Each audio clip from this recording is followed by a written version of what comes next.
अजित पवारांनी बीड परभणीचं पालकमंत्री पद स्वीकारावं. बीड परभणीमध्ये झालेल्या घटनांच्या पार्श्वभूमीवर अमोल मिटकरींची प्रतिक्रिया. राजकीय वर्तुळात यामुळे चर्चा.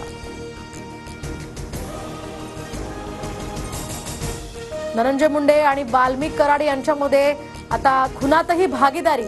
जितेंद्र आव्हाड यांचा दावा. तर आव्हाडांनी शेअर केलेल्या फोटो धनंजय मुंडे आणि वाल्मिक कराडच्या नावासमोर संचालक असा उल्लेख.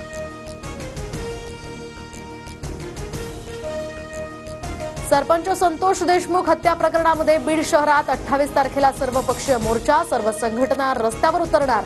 आरोपींना फाशी देण्याची देशमुख कुटुंबियांची मागणी.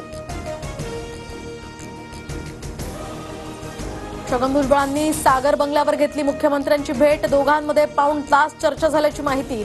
मंत्रिमंडळात स्थान न मिळाल्यामुळे भुजबळ नाराज. तर भुजबळांच्या नाराजीवर तोडगा काढू. अजितदादांना त्यांना राष्ट्रीय पातळीवर पाठवायचंय. भुजबळांच्या भेटीवरील प्रश्नावर फडणवीसांची प्रतिक्रिया.